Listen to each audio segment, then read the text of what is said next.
Some days you want a little extra oomph to your usual look. Whether that's lashes for days with the viral Liquid Lash Extensions mascara or awakening your eyes with a lasting lift and soft color with the Brilliant Eye Brightener, Thrive Causemetics is your go-to when you want to amplify your everyday look. Whether you want a simple, just got to get out of the door routine or full glam, you'll always look and feel like the best version of yourself with Thrive Causemetics. Plus, every product is 100% vegan, cruelty-free, and made with clean, skin-loving ingredients that work with your skin, not against it. And for every product purchased, Thrive Causemetics donates to help communities thrive. So every time you use your favorite Thrive Causemetics product, you're helping communities you care about too. Amplify your everyday. Go to thrivecosmetics.com/shine26 for an exclusive offer of 20% off your first order. That's Thrive Cosmetics, CAUSEMETICS.com/shine26. Meet Keith, loving dad, board game champ, bus driving pro. I drive 65,000 miles in my bus each year. If people knew what I know, lives could be saved. Like how there are some things I simply can't see. On my route the other day, a car tried to sneak past me and ends up right in my blind spot. I turned slowly, so accident avoided. But no car should be in the blind spot for a 40,000-pound bus. It's our roads. It's our safety.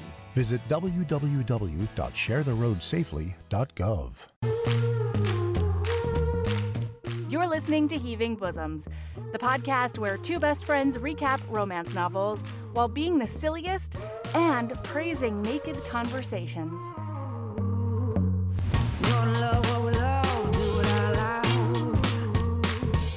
Stack our shelves with the clinches out. Shout it from the rooftop, can you hear the sound? Yeah. Live your best life, love it out loud. Love it out loud. Hey HBs, we're so glad you're back for part 2. This week on Patreon, Sabrina and I are chatting about Alien Claw by Ursa Dax. It was meant to be me telling Sabrina about it, but they came in clutch with some very necessary and appreciated quotations from the book.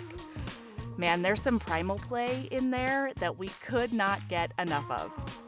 That's on patreon.com/Heaving Bosoms podcast or on our Apple Podcast subscription. All right, when we left off yesterday, these two dudes had really just leaned into their new relationship, their new and secret relationship. That's where we're jumping in. Here's part 2 of Possessive Puckboy by Eden Finley and Saxon James.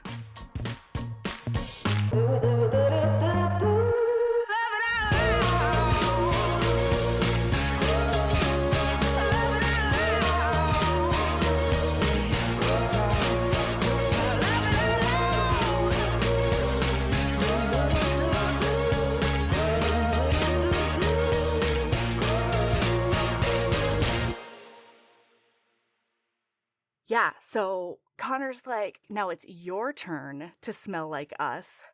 And Parker, remember, is a giant neat freak, germaphobe, doesn't like it, likes to be clean, you know?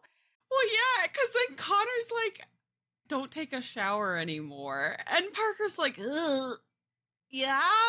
And Connor's like, yeah, what I really want is to take you somewhere knowing you smell like me. And he's like, you really are a possessive fucker. But he's like, I guess I'll get over it.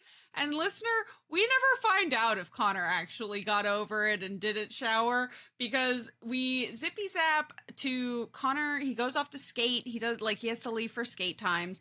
But the minute he's off the ice, he's like, I am desperate to get back to Parker right now. Yeah. And he's like, I can't get that blowjob out of my head, and like what it would be like to be him giving the blowjob, but also like I'm also just so nervous about it.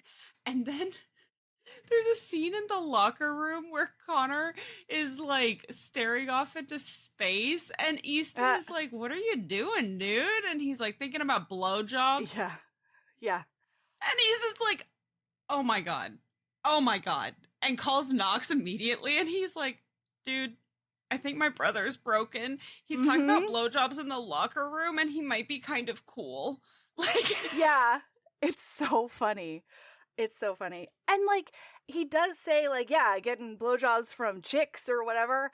And he's thinking to himself like, I don't really care if anybody knows that I'm hooking up with a guy, but I definitely cannot let them know that I'm hooking up with Parker Duchesne because he's the owner of the team. And even though I don't feel any weird power dynamic or anything like that, it's going to look terrible to other people, you know? Like, understandably so, too. Like, yeah. the optics here are bad. Yeah. So he's like, I don't know, but I'm immediately going back over there. Mm-hmm. But then it's the first NHL game of Lockie against the other, like his other brothers. And so it's this big old thing. Lockie's going to be in town. And Easton is like, we are introducing Big Bro to gay bars. Yeah. Welcome to being queer. And Connor's like, okie dokie. And so he does go. But in the middle of the night, Parker gets an unreadable text message from Connor. And he's like, can you say that in English, please? Immediately gets a phone narrator call. Doing that is so funny. The audiobook narrator reads the entire unintelligible text. I'll bet it's amazing. incredible. They're not words. Yeah, they're not words at all. Yeah. So he's like, can I have some English, please? And he gets a call. And Connor's like, I gotta escape. Brothers took me to gay bar. Meet me out front. And I'm gonna slip out. I'm gonna roll and do all the things. And I'm gonna Mission Impossible my way out. Yeah. So he does get there. Parker does. And Connor is not the only person standing on the curb. No. He rolls up in a Lexus sports car. And Connor, like, launches into the car and he's like, quick, before they notice I'm gone. But then Lockie, Knox, and Easton all crawl into the back of the car. And Lockie's like, why is your car by the way, listener, they are all wasted. Oh, God. Parker's like, how did they manage this in 3 hours? Yeah. Like, I barely got home and showered, and they are Hammertown. It's crazy. And so he's like, I don't want to go back to my house. I'm not going back to my house. Yeah, very important that he doesn't want to go back to his house. But Connor, in front of everybody, drunk as fuck, rolls his head and looks at Parker and says, sorry, baby, I might be too drunk to suck your cock tonight. And then like lays his head down and passes plumb the fuck out. Oh yeah. And Parker is like beat red at this point. He is so embarrassed about everything that's going on, and he doesn't know that Connor has said anything to his brothers, let alone that he's the one that Connor's hooking up with, you know? So he also like doesn't quite know what to do. So he gets them all back to his penthouse. He manages to like herd them upstairs. He finds, you know, places for each of them to sleep. And he tries to put Connor into a guest bedroom. And then Connor keeps on getting up. And like, I mean, he's like a baby moose on ice as he's fumbling around, getting through the apartment, getting back to Parker's bedroom. And Parker has to like get up and try and put him back like 5 times before he's finally like, okay, I give up. You're right. You should be in my bed. I agree. I just didn't want to out you to anybody and like fuck this up, you know? Like, I don't know that you're too drunk to make a rational decision, right? Mm-hmm. And then turns out it's fine. Totally fine. He wakes up and he's like, I wonder what they did when they woke up and they found themselves in a stranger's apartment. I bet they just grabbed their stuff super carefully and like not the got Kikishkin outta brothers. Here. No. He walks out into the living room in just sleepwear, essentially, and they're all just vibing. Knox is making coffee. Lockie's hanging out on the couch playing with Kanishkin. Yeah. Easton is laying with his head. He's just like head down on the counter being like, And it's so cute because he is like trying to figure out how to behave in a way that would be appropriate for this particular situation, this very particular situation. And the guys are just treating him totally normally. And they make a joke about Connor like hooking up with the boss or something like that. And he is about to be like, what? No, that's not happening. But then Connor walks out of his bedroom in only boxer briefs, kisses him on the cheek on the way by, and goes, they all know about you.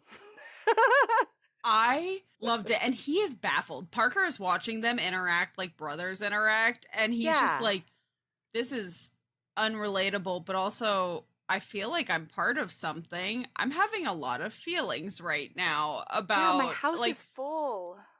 And it's full of like so sweet. love and snark and all the bit. I mean, Lackey is so funny because over the course of this series, we have seen Lackey in so many different situations, and a cool 75% of them have involved an animal in some way. The first time we meet Lackey, he finds a llama somewhere. Now he's playing with this rat, right? It's so great. Where's a llama? In book 2, when they go to Washington to visit Alex, they all get hammered and are...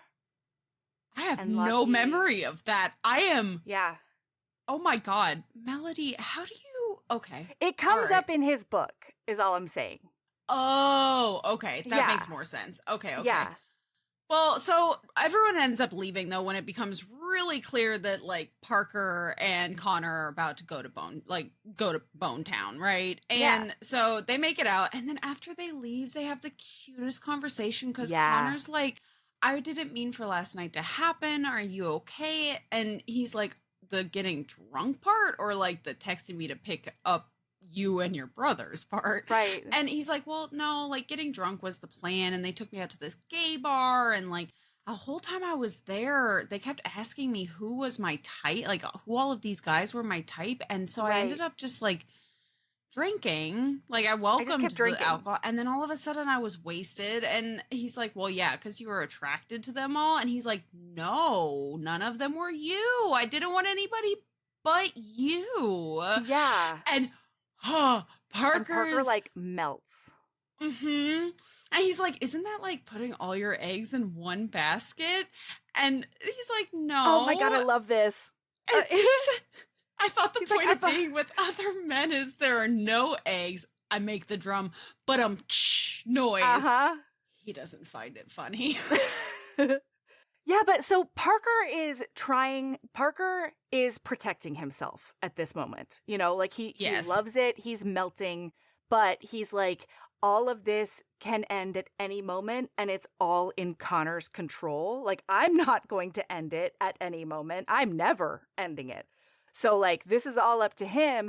And every time that Connor says something really sweet like that, or talks about like plans in the future or whatever, Parker's just like, yeah, but I need to remind myself that this is not going to be forever because he is him and I am me and I'm a nerd and he is a hot jock and it can't work, you know?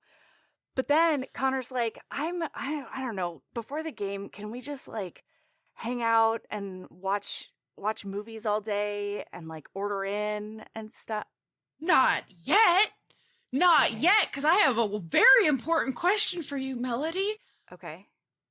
How the fuck is Parker not okay with morning after breath, but he's okay with hangover dick? Because Connor goes to kiss him, and he's like, no, we can't do that. You have booze breath, post-bar booze breath. But he's like, I know what we can do other than that. And I was like, oh yeah, hand jobs, right? Hand jobs and like neck. And then he pulls that man's sweaty post-bar penis out of his boxers and goes to put his mouth all over it. What are you? It really should have been a shower blowjob, shouldn't it? Yes, this should have been like a sexy. I thought it was going to be sexy shower time, not putting your sweaty outside body my mouth. You're right. I didn't clock it. And now that you've said it, yeah, you're right. I Travesty. clocked. Wow. Oh, so like I clock things like that real hard because sometimes they'll be like, yeah, let's like do something, like let's do mouth stuff, and I'm like, not right now. I'm gonna need a Ford's bath at least. Like what? I'm so sorry. Yeah. Like Yeah. I'm so sorry. What? It was just fucking baffling, and it ends up being really sweet because I'm sitting here freaking out about hangover dick, but Yeah. Parker's like, I want to give you a blowjob. And Connor's like, pulls him up though. And he's like, I'm not ready, like, for returning, but I also don't want you to feel like I'm using you and demeaning you with you always being on your knees for me. And bless Parker, because he's like, you think I feel demeaned by this? And then he like shoves Connor on the couch and he's like, let's see who's vulnerable in this position. And just goes down on him. And Connor is like, he's right. Okay, yep, point taken. Ha ha ha ha. He's right. I will do anything for him right now. Like, he's totally in control. Like, this is weird to say, but like the sweetest, most precious ass play scene. Where Parker is like playing with Connor's hole and he's like, Connor's like keeps jumping and he's like, Parker's like, I'll stop if you want, and Connor's like, no, don't stop. But like, no, I'm into it, but like I don't know why my body won't cooperate. And Parker's like, all right, well, if it makes you feel any better, I'm not going to put anything in, okay? I just want you to feel like the nerve endings down there because they're really, really crazy. And by the end, Connor is like babbling and being like, no, I need it. I need your whole finger. I need all of it. Like, put it in me. It's so funny because Parker's like, pay attention to my mouth and it'll make this easier. And then just like opens his throat like a goddamn python and just to the root. And Connor's like, oh, ass play. I guess that's happening. Yeah. It's great. It's just wonderful. You didn't start a business just to keep the lights on. You're here to sell more today than yesterday. You're here to win. Lucky for you, Shopify built the best converting checkout on the planet. Like the just one tapping, ridiculously fast acting, sky-high sales stacking, champion of checkouts. That's the good stuff right there. So if your business is in it to win it, win with Shopify. Start your free trial today at shopify.com/win. And then they spend the rest of the day on the couch naked. They're watching movies and just snuggling all day. And Parker says, like, we're going to stay naked. So, like, we're not ordering in. I'll cook us something. And it's just, like, so domestic and cute. Oh, my God. And it's exactly what they both need from somebody. Yeah. And we learn over the course of the book when they actually start getting together that, like, Parker really obviously enjoyed his last boyfriend and everything. But now that he has gotten the level of constant affection that Connor bestows, basically, like without even thinking about it, and like he's the like desire he exudes naturally, like yeah, and it's not even and like not just sexual desire, right? But the desire for closeness, for that intimacy that he doesn't think about. It's not something that Parker has to ask for, and he's realizing that like he didn't get enough of that in his last relationship. But he didn't really even notice, if that makes sense. There was just like an underlying thing where there wasn't as much satisfaction as he's now experiencing with Connor. Because again, the possessiveness can be, you know, communicated in so many different ways. It's not just like caveman, he's mine. But, you know, it's those like little touches or the kissing the cheek on the way by and like grabbing him from the back. He does that to Parker a lot. He puts his arms around him from the back and then puts his chin on his shoulder. And Parker is just in hog heaven. Oh my gosh. Yeah. It's great. So we end up like having a couple of different things happen. Like they go on a road trip. They've decided that they cannot fool around on a road trip because there's no way that they won't get caught doing this. And they're pretty desperate for each other. But while they're out, Connor ends up going with Easton to a collective dinner, right? With Trip and Dex at their house. And while they're there, they're like, essentially Connor comes out. He's like, I'm seeing a guy, essentially, named Parker. And Dex, God bless Dex. Dex, I love him. Is Dex forever. I love, he's just himbo. He is himbo. Yes. And like, it's just, they're so and cute. And he's like, ooh, here's to latent bisexuality or like oblivious bisexuality or something. But then Connor accidentally says the guy I'm dating. And then when everybody clocks that it's this Parker. Well, it could be. He's like, it's a Parker. Because he already said that. And then he freaks out. He runs into the bathroom to hide. And he calls Parker immediately. And he's like, oh my God, I fucked up. And Parker's like, oh my God, oh no, what? Are you okay? Because he's expecting another drunk call. He's expecting like all sorts of craziness. And when he finds out what's going on, he's like, you can tell your friends about me. Like, yeah, they're the queer collective. They understand how to keep a secret. I feel like they would be okay as long as you think that. And he's like, I do. But then he's also like, I love him so much because he keeps on just like ramble explaining things. And one of the things he says is like, and then they asked me about this, and I told him the guy I was dating is named Parker. And then I was like, oh no, what if they connected to the fact that it's you and blah, blah, blah, blah, blah. And Parker's like, dating, huh? It's well, great. and then it's like it's super cute because we get a little bit of Parker ramble because Parker is like, he's like, well, I mean, you know, I bought the team to honor my dad, and maybe I shouldn't be so involved. I could go back to tech, and then it's not going to be a problem if we're together, and all of these things. And he's like, no, I wouldn't leave Denver, just the team. I'd still be owner, not involved. But that, then we don't have to worry about public opinion. That's if you even wanted to come out at some point or not. No pressure here to be ready for that, or an actual relationship or more. Please tell me to shut up, or I'm scared I never will. And Connor's like, hey, Parker. Shut up. Yeah, I love it. Like, they're so fucking cute. So Connor goes out and he's like, yeah, I'm with the owner. Here we are. This is the life Trip that is I'm great, living. Yeah, and Trip is great because he's like, oh shit, he's hot. Good work. Nice. Oh my God. And Connor, the little possessive gremlin in him, when Trip says that, he's like, he's mine.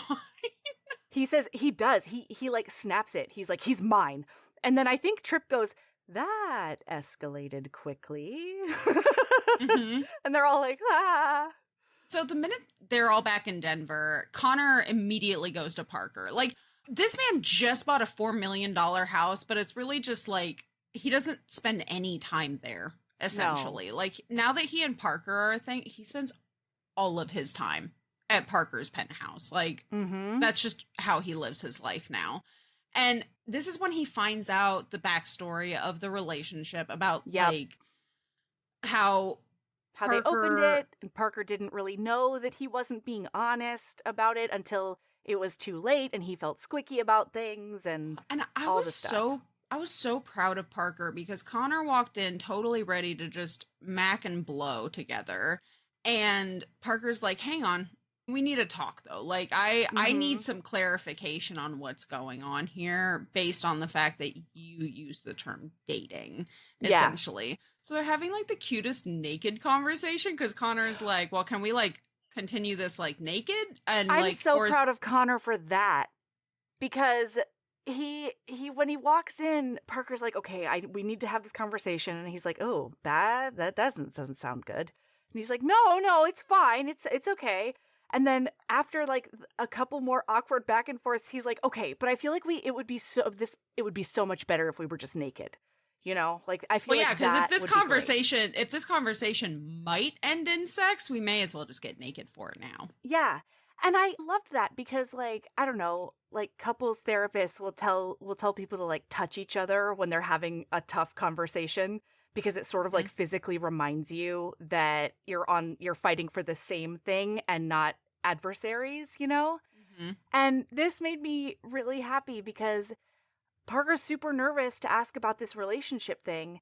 And literally Connor, one of the reasons that Parker is so completely and quickly reassured, comfortable and reassured with Connor is because he literally bears all, like emotionally, but also physically. And it's like, it's this beautiful metaphor, but it's also the physical touch reassurance. It also helps show Parker how unconcerned Connor is about that. Like, okay, well, it's a conversation about us, but like, we should still be naked because like we're fucking after. If this isn't a bad conversation, like, let's go. It's just so reassuring. It's just so cute. Yeah, it's great. It's great. So they end up having this conversation. Connor learns about this thing, like all of this. This is when he's like, I can't believe he did that. And Parker's like, yeah, no, I mean, it's not his fault. This isn't like a blame him situation. But I also if we're really dating, loved.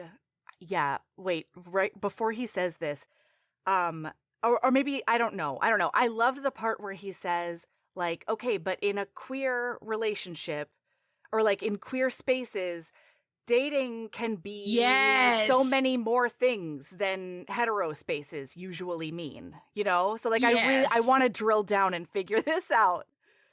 Yeah. And he basically says like, for me, if we're dating, I need it to be just us. And he Connor says, you better believe that if anybody tries to touch you, I will break every finger on their hand. Like, yep.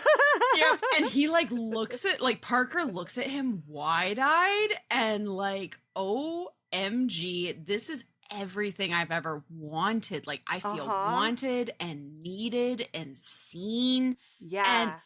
And it's just really sweet them coming to the same page and having this clarification discussion, right? And then it's so funny because Connor's like, what have you done to me? Like, you're scrambling my brain. And like, I really hope you weren't lying about liking possessiveness, because if you were, we're fucked. Trip mentioned finding you attractive and I wanted to rampage. And Parker's like, no lies, I need this. Yeah. And then they have fully penetrative sex for the first time. Yeah. And like, oh my God, Parker showing Connor how to like stretch him properly. And then like they come together physically, and then they come together and like, it's just so sweet. It's so intimate. And like, Connor has never had this level of intimacy with somebody during sex where he feels so connected to them, because he's purposefully kind of held people off because, again, he doesn't want to give anyone the wrong idea. But snuggling, oh my God. And then Parker's so into it because while they're fucking, Connor rolls over so that Parker's on top. Yeah. And he's like, whose hole is this? And Parker says, it's yours. Only yours. And Connor immediately blows and is into it. And then jacks him off and gets him off. And then they're like snuggling. And he's like, wow, that's like, holy shit. I'm really fucking into like that. I like watching me fuck you. And Parker's great. We can do that as many times as you want. And then Connor, that dirty, sexy gremlin man, rolls over and pulls out and then immediately puts his hands back inside of Parker. And he's like, good, we better keep this hole open and lubed then. And I was like, damn, Connor, you really just go all in. You're like, this is the path that I have decided I'm going down, and I am committing. No half measures for Connor. And they also have like the positions talk or whatever, because he's like, yeah, I don't know that I'd ever like really be super into that. And Parker goes, I'm honestly not much of a top, so I would be totally fine if you never want to try this. I would also be fine if you wanted to, but like, don't ever feel pressured, because like, I love bottoming. Oh, it's great. It's great. Yeah, so we have a couple of like really entertaining scenes, but also this is going to end up an 18-hour episode, so I'm going to kind of whimsy us past some stuff, because Parker, when he sold his company, got really disillusioned with tech in general, and he was like not feeling the inspiration, but he recently got it back watching hockey. And he has been designing this like hobby program essentially, because he doesn't need to work. He's a billionaire. And but he's making this essentially, it's game day. Yeah, because he has no place on the team. And that's one thing that has continued to bother him. You know, he's like, my coach's coach, my assistant's assist, you know, my all these people have roles, but I don't have a role. I'm adrift even in this thing. So yeah, tell them. Yeah, so he has designed this game tape program basically to help analyze it, and it's very fancy, and essentially it's going to help gameplay coaches, right? Analyze footage and show players what they're doing, et cetera, et cetera. I had to make a note to myself not to get too intense about talking about this because I was like following along in a way that I was like, listener doesn't care about any of this. Yeah, I was like, this sounds like actual magic, and I'm going to keep reading. I'm just going to whimsy right on past it. This is definitely the part where I made the note, though, of good God, are Parker and me the same person? Because he, quote, it's been a long time since an idea has gripped me like this. Not only do I get to build a program from scratch, but watching games becomes research, and I get to fill the whole thing with math. I'm giddy. And I literally thought of the fucking program I'm building myself for book analysis. I was like, interesting. Check you out. We have this like super cute thing. He has stopped going on away games because it's just too tempting for him and Connor. And also he's kind of obsessed with doing his little program. And so he's watching games and pausing them and things like that. They have this super cute convo, though, after Connor's done with his game, where he is gonna go out with the guys, but Parker's like, okay, well, call me whenever, like, go do that, hang out, I'll finish the game, and then call me when you're done. And then Parker gets in the zone and misses all of the calls. He comes out of it at like 3 a.m. and sees that he has 4 missed calls, and it's too late to call Connor back, and he's like, this is how it started with my ex. This is what he was talking about. I get too sucked into what I'm doing. I get too invested in this thing. And then I completely drop the ball as far as all of my relationships are concerned. Right. And like, normally I wouldn't make this silly correction, but it kind of felt like it meant a lot to them, and it meant a lot to me, because it's actually Connor who says, can I call you when I get back from the bar? Are you going to be awake? Right. And Parker's like, yeah, I will be. So, because I feel like if Parker had said, just call me when you're done, he'd be like, okay, well, it was my request, you know? So, like, it's not that big a deal that I missed it or whatever. But because Connor specifically asked him, can I call you afterwards? And he really wanted to, you know, talk. And it's that situation where Parker still can't quite believe that Connor wants him so much, you know? And so when he makes overtures like that, I feel like Parker feels even worse if he fucks it up, you know? Yes. And that's where he is. And it really turns into like a bit of a tailspin for him, being like, I cannot be the one to fuck this up. Like, I cannot do this. But he's also noticing that, like, when he was with his ex, he really wanted to be on his laptop. But, like, when Connor's around, he doesn't actually have that impulse. The away games are great because he then can, like, actually focus. Because if Connor's around, he is naturally prioritizing Connor, if that makes sense. So, I don't know. It's great. It's great. Meanwhile, it's never really brought up again because I don't think Connor had an issue. You know what I mean? Like, Connor really just understands Parker and that he's excited about this thing and is supportive of that. And he knows that when he is around, he is the primary focus. Because when they get home, I was kind of expecting there to be a conversation. No conversation is had because Connor rolls into that penthouse dead set on sucking cock for the first time. He rolls in and just makes out with Parker when he gets through the door and immediately starts says, like, I missed you. And he's like, the way that Parker reacted is really weird because we said it to each other on the phone, you know, but it really seems like it means a lot to him right now. And yeah, he's gonna do his best to go down on him for the first time. And the thing that I really loved about this is that he doesn't have any, like, weird hang-ups about it. He's just worried that he's never done it before, and, like, what if he's not good at it? You know? He's very professional athlete about it. It's great. Oh my God, you're right. That is exactly what he does. Yeah. He's like, I need to also like eldest child, you know, Yes. like I have to be good at this the first time I do it. Yeah. And Parker, I loved this because Parker essentially is like, honestly, I'm not super upset that you've never done it, and not in a I love a virgin kind of way, but in a you're not going to have all of these preconceived notions about what a blowjob god you are. Like, you're not going to be offended if I say I want you to do blank. Yeah. And he's like, also, do you want to make me feel good? And Connor's like, yeah. And he's like, then it doesn't matter that you don't have any experience because that already makes this a better blowjob than a lot of the other ones I've gotten. And Connor's like, what? And he's like, yeah, a lot of times when people go down on you, it's about them. It's about their They're showing off their performance, prowess. yes, but you're going to be thinking about me the entire time, and you'll be totally open to like tailoring it to me and what I like. And Connor's like, oh, hell yeah, of course I will.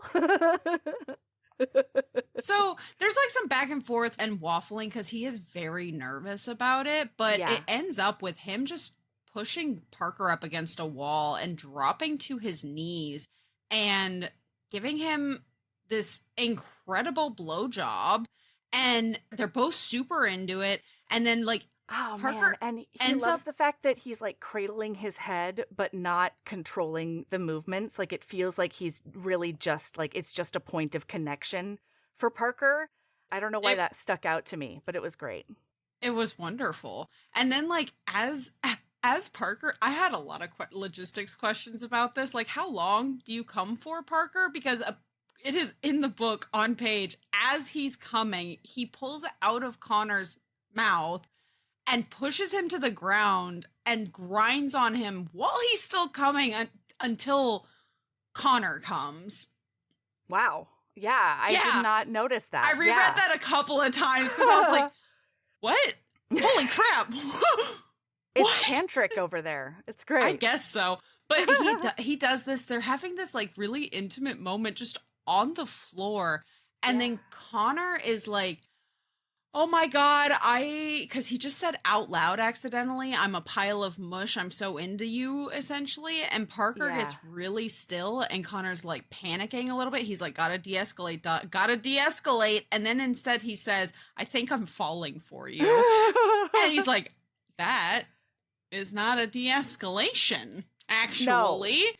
And Parker the reason that he freaks wanted out. a de-escalation is because he can read Parker really well. He knows Parker. And he's like, I didn't want to scare him away because I am admittedly very intense. And this feels like it's too fast, but it's not. Like it is too fast, but it doesn't feel that way, right? But Parker is like, oh my God, nope, he's him and I'm me. And so it's obviously just like the orgasm hangover, you know, like it's just, he can't say stuff like that in the first like 5 minutes after he comes. Like that's not, we're just going to pretend it didn't happen. It's all going to be fine. And then Connor comes up to him and he's like, Parker, please turn around. And he's like, okay. Talk to me. Yeah. And Parker is really cute because he's trying to explain this, but every time he does, it sort of gets worse, you know? Like at first it kind of sounds to Connor like he doesn't feel the same way, you know? And he's like, well, that's not quite right. And then he says something else and Connor's like, okay, but if I'm hearing you right, then I can't really believe that you don't think I'm smart enough to know my own feelings and like trust that I know that. And he's like, oh, I'm fucking this up, aren't I? And Connor's like, a little bit, yeah. But finally, he tells him how he's feeling and it all works out. But I liked the amount of times that Parker spiraled in this book.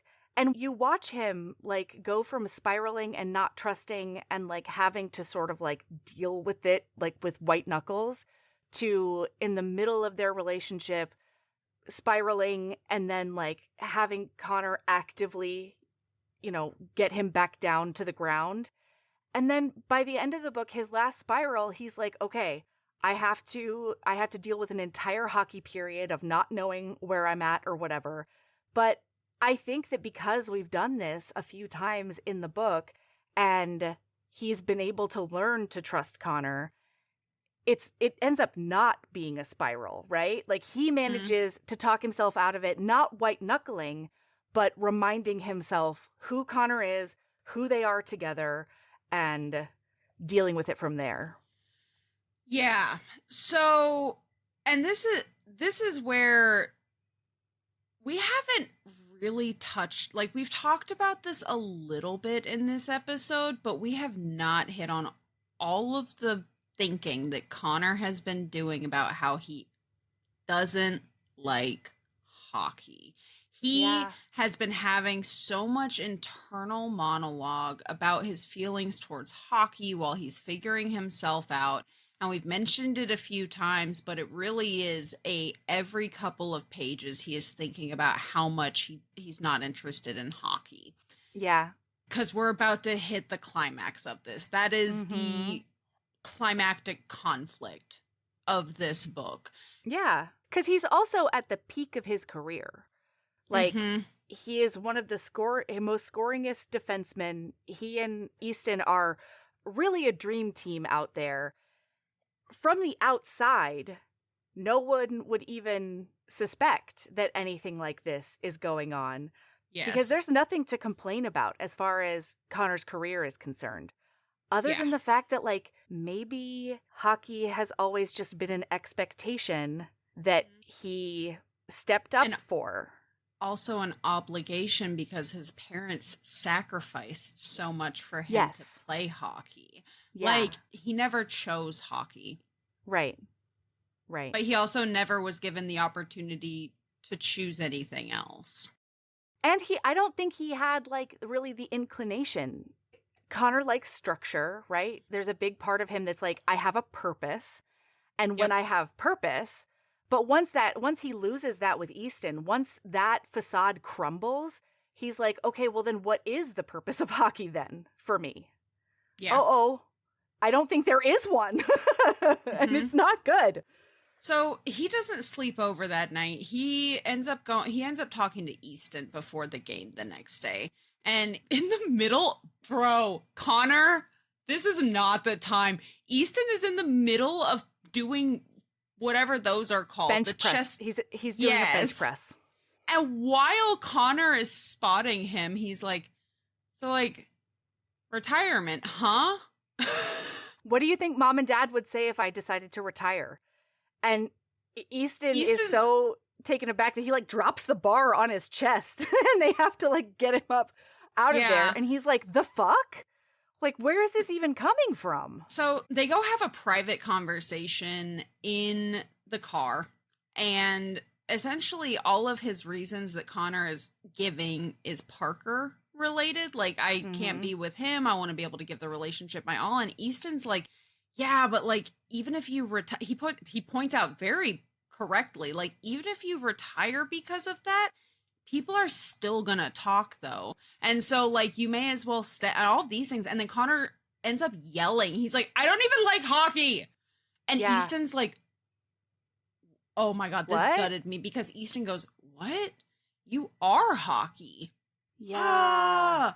And Connor is like, no, I'm just naturally talented at it. Like, just because I'm good at it doesn't mean that I like it. Like, I don't have the drive to do it the way that you do, the way that Lockie does, the way that everybody seems to think I do.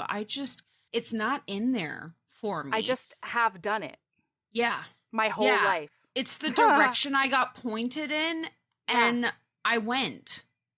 And Easton, I loved this too, because Easton takes a moment to do some self-reflection, and he's like, okay, yeah, I mean, when I think about retirement, it feels like my life would be over. And Connor's like, that's not at all how I feel. And Easton's like, oh, wow, okay. Holy shit. Well, you know, either way, like, we will support you. I know that Mom and Dad will be surprised, but ultimately, we're all here to support you. And then when Parker takes his software to the coach to see if like they're interested at all. And I loved this because the coach's biggest concern is like, but we have video coaches to do this. We have like, they do all the footage. And Parker is like, this takes no human's jobs at all. This is a tool, but a human still has to do everything. And, you know, the coaches still work the same way, but it's just a way to show players what you're talking about in a slightly more efficient manner, you know, like whatever it is. And the coach is like, yeah, actually, like this is crazy. And he says, what's the point of having a tech genius on the team if we don't get to benefit from it? Like, this is great. And so Parker now feels really fulfilled. And on this high he comes out of this meeting with, he starts talking to Connor. And this was devastating. Yeah, he's babbling and he's so excited. And he's like, I don't know, Connor, like this feels like meant to be. And Connor's like, okay, I don't know what that means. And he's like, you being here, the software, the team, everybody gelling on the ice so much, like, I think this is the year. And he's like, the year for what? And he goes, I think you're gonna win the Stanley Cup for my dad. And Connor's just like, oh, God. I was just about to tell him I want to retire, and now he wants me to win a cup for his dead father. It figures the minute I decide, because in that he decides in that conversation with Easton, that he has to quit hockey and retire. In the minute I decide to give up hockey, the next second is someone asking me to be great at it for them. No, not them. Their dead father. And he's like, it's just, it has nothing to do with Parker. If I could, I would go out and win it for him this very next day. But like the idea of sticking so much around pressure until I win the cup for him makes my stomach churn. Like a lot of players never do, you know? And then on top of that, slap in the face, the game the next night, Pride Night. Yeah. So he has to like sign jerseys and talk to people, but he can't be out. He can't be fully himself. He can't claim his queer identity. And although he still enjoys it and he still finds it meaningful, there is this like bitter taste in his mouth that he wants to show Parker off and stake a public claim on him. Like that's the downside for him with his possessive streak, is that he can't actually stake a claim and make sure everybody knows that Parker is his. And now, in addition to everything else, that is something that hockey is blocking him from. That is something that hockey's taking away from him. And so he's growing like even more resentful. And in that moment, he's just like, it's time to say fuck it. It's time to say fuck it. I don't care what happens. I can't deal with the pressure. I don't want to do this. And so I'm just going to go out and I'm going to play however I play. Yeah. So it's Pride Night and everyone is signing merch. We have a scene where this was so devastating. A kid is obsessed with this Russian player who's playing that night. And turns out his name Vladimir is Novikov. Novi. And he doesn't react well to this obviously queer kid being so enamored and things. And like I was watching this going, this isn't homophobia, this is a discomfort thing. Yeah. And because he's not mean. There's no sneering, there's no anything. He's just like, you know, business like signing it, and then he excuses himself. And Connor steps in because he wants to make sure this kid has a good experience, even if he's like not out as queer. He finds out that this kid is on a not great team because he essentially got bullied out of the locker room of a better team. He does want to play hockey, but when he came out, it was not a good experience. Right. And he can't stop thinking about like his high school experience and how he could have done something. And this is the turning point for him kind of figuring out his purpose. Because part of the hesitation in quitting hockey as well, though, is like, what the fuck do I do from here? Where do I go? What is my purpose? Because again, he's somebody who needs a purpose to feel like a person. Also, this kid's name is Parker. Yep. So he's like, oh no, Parker is being bullied. This is not good. This is just, and he has this realization of, I don't want to hide who I am or who I'm with, and I can't wait as long as it takes to win a Stanley Cup to follow my own advice. Because the advice he gives this kid is, remember that no one deserves to hold you back from who you are. And so he thinks to himself, I am going to go out and play the worst game of my life. Here's to losing. And then we go to the next page and they are up 8-0 because he is playing the best game of his life. He's gotten 2 goals. He's gotten like 4 assists. Like, he is on fire on that ice. Yeah. And meanwhile, Parker is up in the box, so excited, and he can't stop himself. And he texts him in the middle of second and third period, and he's like, I have to see you, like, please come out or whatever. And Connor comes out to the hallway, and they start talking. And at first, Connor's really, really excited about seeing him. And then Parker says something like, you know, you're on fire out there, like, it's incredible. And keep it Connor, up. Yeah, keep it up. And Connor says, yeah, I know. We'll win. And then goes back into the locker room. And Parker at that point is like, okay, I don't know where that came from, but I'm wondering if it has to do with the fact that I said that super fucked up thing about how he should win a Stanley Cup for my dead dad. Like I now reflecting on that conversation. I love that he recognized that that was messed up himself. Yeah. Instead of having to be told. Yes. Yeah, absolutely. Well, and then on the way, he's like, all right, I don't want to stew in my own juices through this last period of the game. And he sees Knox and then Connor and Easton's mom and dad. So he goes and he invites them up to the owner's suite.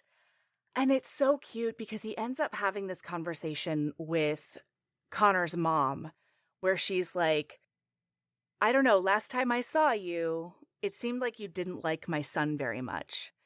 And Parker's like, yes, actually, that's pretty true, you know?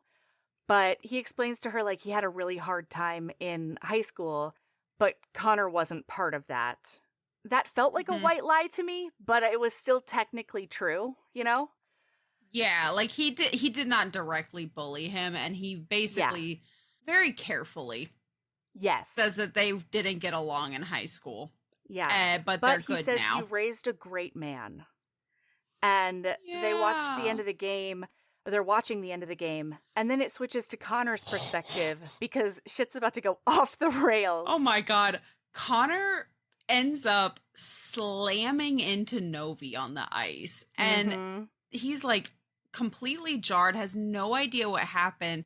And then when he stands up, he and Novi end up in a balls to the wall brawl.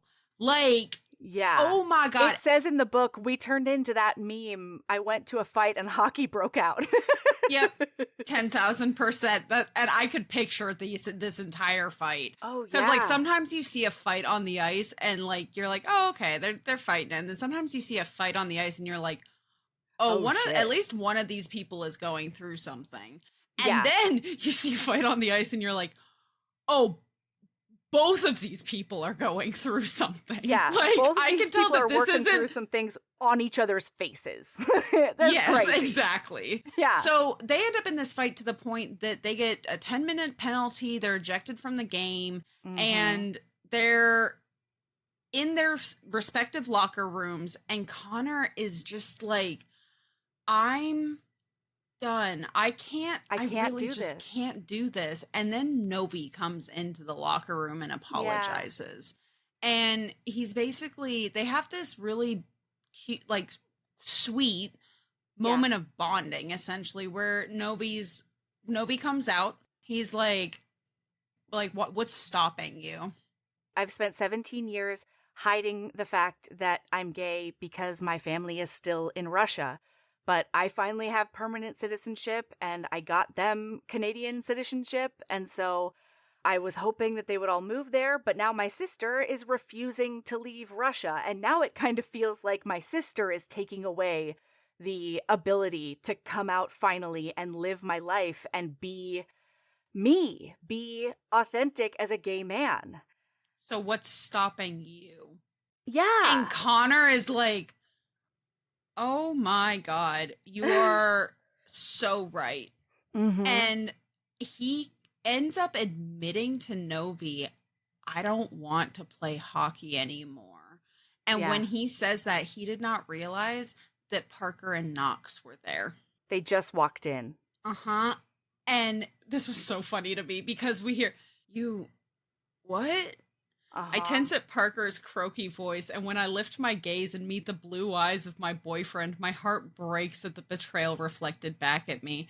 I look to Novi for help, but he doesn't give me any. Instead, in the thickest Russian accent that clearly isn't his usual voice, he says, this not visitor locker room. I don't speak English. He's out of there so fast I could swear I see smoke trailing behind him. I guess our bonding session hasn't quite sealed a lifelong friendship. Yeah. It was so fucking fun. I'm so excited for Novi's book. You should be very excited for Novi's book, and I'm really excited for you to see the games he plays with Russian and English and all of that with other people. I think it's going to be so funny because, like, it was commented on earlier in the book that, like, he's been here 17 years. Everybody knows that he knows English, like, fluently. And he just, like, regularly in awkward situations is like, I don't speak English. Mm-hmm. Actually. Sorry, everyone. Sorry. Mm-hmm. Yeah. So then he, like, breaks down, and he breaks it all down to Parker and Knox. And Knox is actually more upset and, like, a little bit betrayed. And he's like, why didn't you tell me? Like, why didn't I'm your best friend. And finally Connor's like, yeah, but are you now? You know? Like, I told Easton, sure. And then Knox is like, what the fuck? Neither of you told me?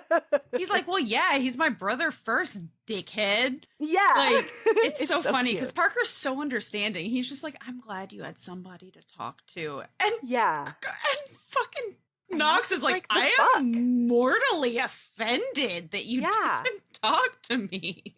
Then Parker's like, well, if you want to tell your mom and dad, they're up in my suite. And Connor is simultaneously really nervous, but he's also so proud of Parker for opening himself up and inviting his family and including them, you know, in his life and in his space. And all he wants is for Parker to be part of the family. And that's going to start right now. It's so cute, too, because, like, originally he was going to talk to them alone, but once they actually get up there, he's like, hey, I know I asked you to stay here until I was done, but, like, could you... And Parker immediately jumps to, you want me to leave? And he's like, no, I want you to come in with me. I want to tell them about you, and, like, we can't tell everyone, but, like, I want, like, you welcomed them into your space. Mm-hmm. And I don't want to keep you from them. And it's just so sweet and touching. And then they're kissing, and the dad walks out, and he's like, did we walk into some kind of alternate universe or what? Connor's getting into fights, ejected from games, and kissing boys, and Easton's the one with the head down, kicking ass on the ice. And, like, the mom is like, stop it. And he's like... But also, is there anything you want to share with us? At all? Connor's like, Mom, Dad, we probably need to talk about a few things. Dad snorts, no shit. So I love it. They go in, and his parents are obviously shocked by this, but they're still, I love how supportive they were. And I love that Connor was like, his mom was like, okay, time to discuss. And he's like, we do need to discuss, but can you put on your mom hat, not your agent hat? Yeah. And she does. Like, she does a very good job of it. And then the one point where she does put on her agent hat, she's like, okay, hang on. I do have to put my agent hat on for just a second. real quick. And then like, is like, are you sure you want to do this, basically? Yeah. Well, meanwhile, he's noticing that although he started over like at the bar with his dad, Parker is now sort of off to the side typing on his phone. And he's been typing on his phone for a minute and he doesn't quite know what's going on. And then when he does come over, he's like, hey, I've just been speaking with the manager about like how we might go about releasing a player from their contract early, if that's what you want. And he's like, what? You would do that? And he's like, yes, absolutely. Like, I'm so sorry about that thing I said about my dad. Like that, please don't make that be a calculation here. I'm not going to lie. I was so relieved I want you to be happy. I was so relieved that ended up not being Yes. Agreed. The main conflict in this book. I would have been very disappointed if it was. Yeah. But he basically is like, we can put you on the IR list through the end of the season with essentially a permanent injury, and your contract is up at the end of the season. And you don't have to re-sign. And Connor's like, oh my God, this is my way out. Yeah. And he's also started realizing I'm Atlas and the sky just came off my shoulders. Well, and he, after talking to the teenager that he signed, the teenager Parker, he realized that like maybe what I want to do is do like motivational talks to high schools about how not stepping in is still bullying. Like you're enabling it.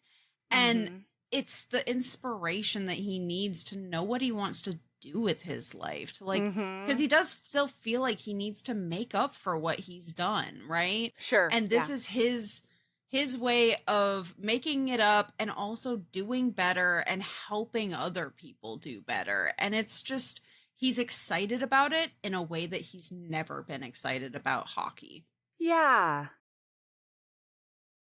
And then like when they finally go home and everything, I think maybe it's in the epilogue. It's right around here. He's like, I am going to sell that dumb house that I bought when I was thinking I had to fit the mold of like a bleach blonde wag and 4 kids and stuff. Like, I don't want to be in that home at all.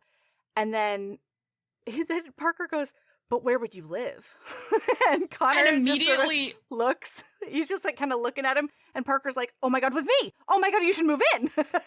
Like, obviously that's what he was saying. Parker's like, oh no. Connor's like, I mean, I could get an apartment, but like, I would like to live here with you. Yeah. And Parker's like, yes. I don't care that this might be too soon to some people. This is not too soon for me. Yes. Like, I want to do this. It's so cute.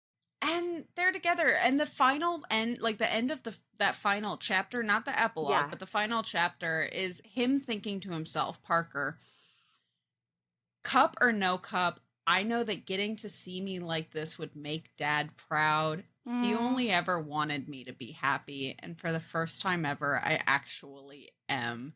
And it is so sweet. It's lovely. Just, it's wonderful. And then the epilogue obviously is hilarious as it typically is. The epilogue is all the boys back together again, or most of them. All right. Ezra is being the most. Anton is looking on with like, mild dismay, but mostly just chagrin. He loves him so much.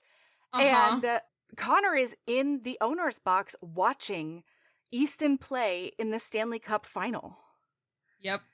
And all the guys with him are like, Connor, like, how did you not at least sign up for this one game and play like a couple of minutes? He needs one game to have his name on the Stanley Cup if they win this. And everyone thinks that he's crazy for not doing it. But it's just so real the way that Connor feels, because he's like, maybe it's a superstition thing or it's a self-preservation thing, but like, we might not win today. And I can't take the chance that I play in this game, get my name on that cup, because I would only be doing it so I could say that I got a Stanley Cup. Sure. I don't care about a Stanley Cup though. But if we play this game and then we don't win and I never play hockey again, it will hang over my head for the rest of our lives. Yeah. That I failed to win my boyfriend a Stanley Cup. Right. Oh, and he's just like, I just hope that Easton gets it. Meanwhile, Parker does not give a shit whatsoever, but he understands why Connor would have that kind of hang up, you know? Yes. So he's just like, whatever is going to make you the happiest, then that's what you should do. We have this scene in the epilogue, just as a little refresher. Ezra and Anton were the very first book. That is Egotistical Puckboy. It's phenomenal. They are both bananas little gremlins. And there's this scene in the epilogue where Ezra turns to Anton. If we weren't allowed to be together, would you quit for me? And Anton looks at him and he's like, And Ezra's like, it's not Oscar. Oscar says, it's not love if you don't quit your job for your partner. Lane did it for me. And Anton looks at Ezra. He's like, would you? And they're both like staring at each other, like really intently, like, And then Ezra says, gun to my head. Yes, I would give up hockey for you. Wow. His delivery needs some work because it totally sounds like he's lying. Anton swallows hard. Same. And then Ezra's like, okay, good, cool. We should not talk to Connor anymore because he makes no sense and scares me into thinking thoughts I really shouldn't. And then they both go like gallivanting away. And then we have this really like touching scene where Oscar basically says, I'm thinking about retirement too. It's not as active as your retirement, but like once that thought pops up, it's there. Like you can't get rid of it. It's absolutely the beginning of the end. Yeah. And I love this. And this was so funny to me too. And Oscar is so accurate and real when he says this, because he says, don't let Ezra and Anton make you second guess yourself. I think they're going to keep playing until no one wants them anymore. They'll be in their 80s with walking frames in front of a cardboard cutout crowd with a 3:00 puck drop so that they're in bed by the time the real game starts. It's true, and we love them for it. Yeah, like they're Eastons, you know? Hockey is they don't know who they are without hockey. Yes. And that's okay. Yes. And then Novi shows up. He got invited. This sets up the whole thing for the next book with Novi. And it's really touching. Although Novi is like, I don't know that I should have come here, because Ezra and Anton are being Ezra and Anton. And oh my God, it's so sweet. And then they win. They win the Stanley Cup. Easton wins the Stanley Cup final. And we knew that from previous books, I'm pretty sure. Maybe not. I had forgotten that. If we did. No, I don't know. I think I'm wrong. But yeah, they win the Stanley Cup. Easton does it. And it's just amazing. They're all so happy. And there's this moment where Connor says, I bet your dad is looking down on us, so fucking happy for you. Mm-hmm. And Parker is it's just really sweet. You know, like they've come together, they've worked out their differences, they're supportive of each other and both of the paths that they're going to take, because Parker still goes to like every game. Connor has to step away just for himself. They've decided that they're going to keep it under wraps until after he is officially retired, and sometime next season they'll go public with their relationship, or just not even go public, but stop hiding it. Yeah, but they are still going to live together right now. So, that's good. Obviously. Yeah, duh. I love this beautiful book. It's so good. So cute. It was, and like I said earlier, good choice for the public episode. Like, the other book is super duper fun, but so much of that other book relies on history of the rest of the series. Absolutely. Yeah, I loved this book, and I loved 9 and 10 too. I cannot wait to talk to you about them, because have we so good. Have we met Lucky's? We have. Yeah. We have met Lucky's guy. Who is it? That's all I'm going to say about that. Anyway, all right, Sabrina, what's your lady love? My lady love is, I have a little container. It is silver, and on it says, take a chill pill. And I did purchase it, and that is where I keep my anti-anxiety meds, like like in case of emergency anti-anxiety meds. And it always makes me laugh when I ask somebody to get it for me out of my bag, because I'm like, hey, there's a little silver thing in there that says take a chill pill on it. And they always grab it thinking I'm gonna, like, it's usually when I'm driving and I can't get to my bag easily. Yeah. And it's so funny because they're always like, oh, what's in here? Tylenol? And I'm like, no, that's literally my chill pill. So my lady love is, put your meds in something fun, you know? Yeah. Like I have a friend who bedazzled her weekly med case. I like all of these different things. And it's just, you know, make medication make less of a stigma, more of a celebration. Yeah. And it makes me laugh every single time I look at it. That's great. So that's my lady love. Make your meds fun. What's your lady love, Mel? My lady love, and I don't remember if I did it before, so if I have, fuck off. But I really have been loving the podcast I've Had It. So there are two ladies who got their start in media by being on basically like a Bravo's Real Housewives of Oklahoma kind of a situation. It's not exactly what it was, but it's very cute. And then from there, they decided to start a podcast called I've Had It.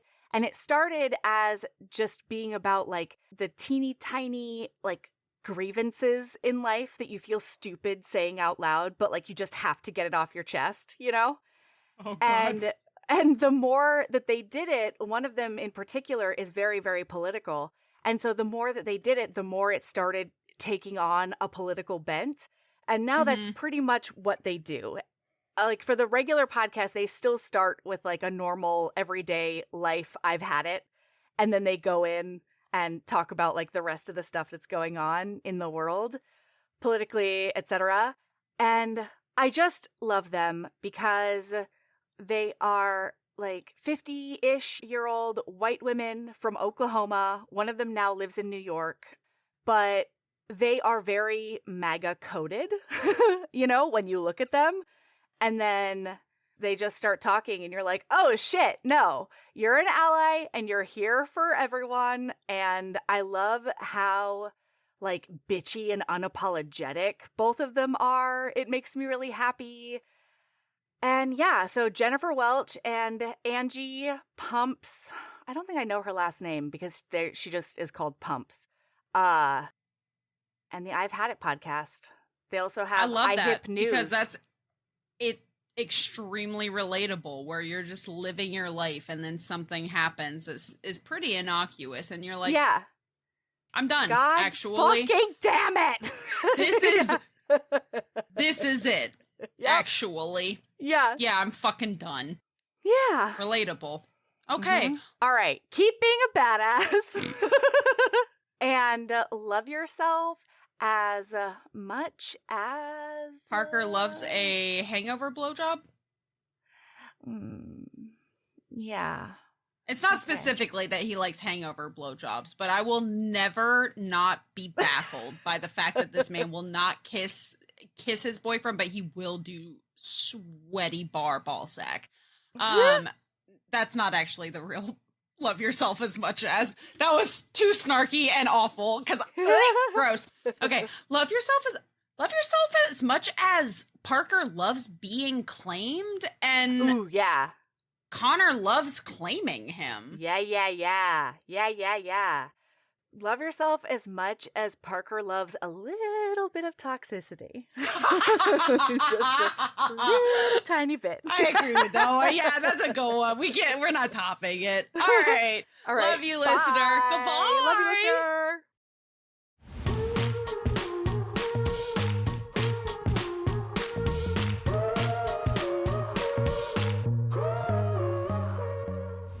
Thank you for listening. Next week, we'll be back with the fourth book in the Goliaths of Wrestling series, False Comeback by Lily Main. Heaving Bosoms is produced by us, Melody Carlisle and Sabrina Bradley. Editing is done by me, Melody Carlisle. Our theme music is by the incredible singer-songwriter Brittany Fonts, and our art is by the ultra-talented author Kate Pryor. If you like our show, remember to follow us on your favorite podcast app, rate us 5 stars, and leave a review. That one small action is a huge way to help the show. If you want to get in touch with us for advertising inquiries or anything else, you can email us at heavingbosomespodcast@gmail.com. If you want more of us, visit patreon.com/heavingbosomspodcast. You can also find us on Instagram at Heaving Bosoms, on TikTok at Heaving_Bosoms, and in our Facebook group, the Heaving Bosoms Geriatric Friendship Cult. See you next week.